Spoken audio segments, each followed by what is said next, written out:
People, hello, hopefully we're all doing well. I'm Tom. Hopefully you had a great New Year and a Merry Christmas. I'm sure you're all tired of hearing it by now. I'm not even tired of saying it. Liverpool are such a good team. They are fantastic. They're amazing. They're brilliant. They're superb. They are fun to watch, and that's what sets them apart for me in this title race. Is I watch Arsenal, and they're so boring to watch. I watch Liverpool, and they're fun. They're exciting. They're going to score lots of goals from open play. They've got the defence, maybe a bit of a hole kind of in that defence, but across the board, fantastic, super fun to watch. That front three that probably starts for every other team, certainly in the league.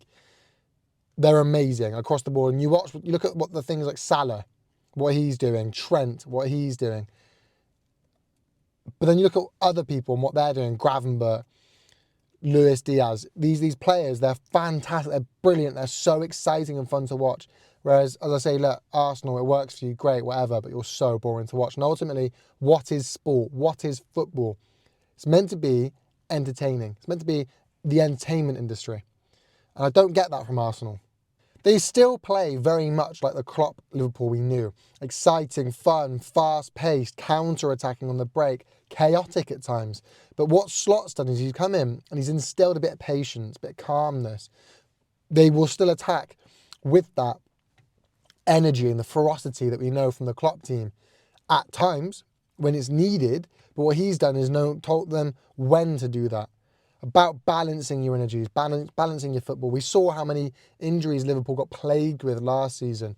It's about balancing your energy, knowing when to attack, when to strike, when not to.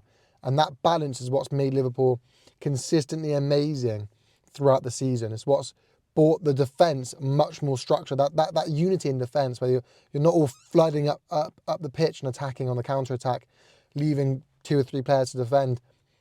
That's what's caused that. And I like to, as you know, Klopp called it, he said, we've got a very similar style, but he said, with fresh energy, fresh eyes, the sky's the limit. And we're seeing that. And a lot of, obviously, this is, look, Slot's fantastic. But I do think a lot of this is the tactics, the team, and the environment Klopp has built. The players as well. You've got people like Van Dijk, back to his best. Mohamed Salah, better than ever. But also, like I say, the players like Curtis Jones, Ryan Gravenberch as well. These people that are having seasons of their careers, like outstanding, holding the middle point of the team together. And not going amiss, but when you've got players like Salah and Van Dijk, perhaps getting slightly, not getting the credit they deserve. Players like Trent, Gakpo, all amazing players. They are fantastic. And let's not forget Luis Diaz. If he performed how he's performing now for Liverpool in any other team, he would be all the noise. He would be all the noise. But because he's doing it for Liverpool, and we also happen to have Mohamed Salah, that's where the credit goes. And rightly so. Mohamed Salah is record-breaking. He's astonishing. But Luis Diaz is going about his business, quietly becoming one of the main points for this team. And I look at that front three and Jota's back. Jota has to go back into that starting 11. But where? Who do you replace? Salah's going nowhere. Diaz, as I say, is quietly becoming one of the best players on the planet. Gakpo's blown me away with how he's been performing recently. Where do you put him?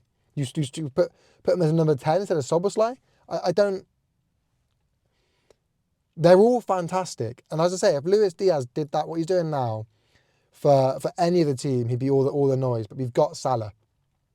And like I say, I don't think Gakpo deserves being dropped. Now, Jota's obviously a bit away from match fitness. We're seeing that, but he's not a million miles. And where does he go?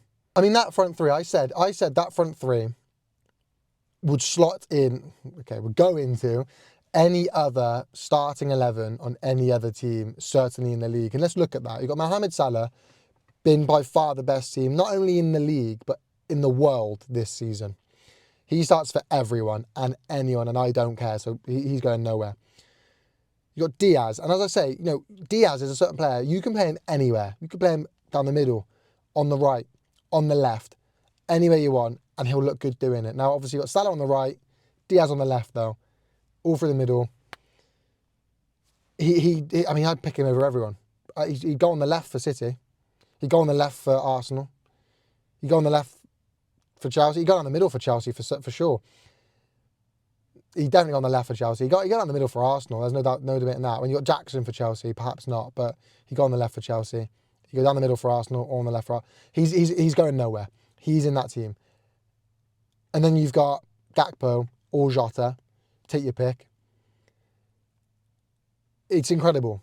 And I'm seeing the videos of Salah, for example, after the match giving interviews.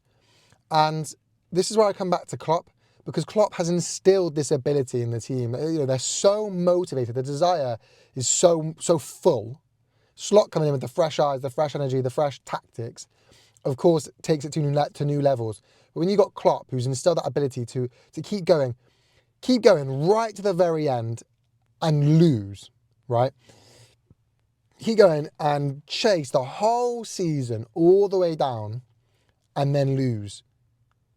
But then come back the next year and do it all again. And keep doing it. And, you know, they win. Champions League, we saw them. They came all the way through the Champions League, lost in the final. So they do the next year. The very next year, they did it all again and won it. And then the Premier League, all the way, pipped at the post by City, all the way again and won it. And this is what we're seeing, that mentality to go all the way and lose and then go all the way again and do it. And maybe, you know, lose again. Like we saw last season, whatever, that mentality to just know, I'm going to keep going now, is what we're seeing come to fruition now, where they've built this healthy lead, they've got a game in hand, and that burning desire, there's no rest, we want to win it so bad. And that comes back to Klopp. And of course, what video would this be if I didn't talk about the man himself, the Egyptian king, Mohamed Salah? He's on a Ballon d'Or season. If Liverpool win the league and go even somewhat deep into the Champions League, then he has to win the Ballon d'Or, surely. I mean, he can win the Ballon d'Or, there's no doubt about it. He's simply untouchable. And when you look at the season that City's having, when you look at Saka's now been injured, he'll be out the running. When you look at, you know, there's no tournaments, there's no international tournaments this summer, so there won't be any Euro contenders, any World Cup contenders. So it'll be about the other competitions. If we win the Premier League, then the winners of the Premier League, the best player from that, Salah, will be in the conversation. If he keeps at the pace, which is a big if he keeps at the pace. You know, so you got other teams like Real Madrid, perhaps, Vinicius Jr., Jude Bellingham, that sort of thing. Mbappe's kind of fallen off. He's not having his great start. So he's not fallen off, but he's not a great start to life in Madrid, so he won't be. So it's now or never. Do you know what I mean? When you're Liverpool having such an incredible season, and then your other players, Saka getting injured, City having an awful season, Mbappe's not at the start he would have wanted. Now is his chance. Now is his chance. And if he carries on the way he's going, with no summer tournaments, this is his Ballon d'Or season. So as I say, is he able to keep at this pace though? I just don't really think it matters. Even if he slows down a bit, he'll still break records and he'll still be one of the best players in the world, in the world of football at the moment. Even if he slows down massively, he's still going to break records. He's just so close to beating other records now. You know, Henry's record. He's going to beat records and break records. So this does feel like his season. He's the best player in world football at the moment. Liverpool are the best team in world football at the moment. And Slot, you've got to say, has got to be considered one of the best managers of this season.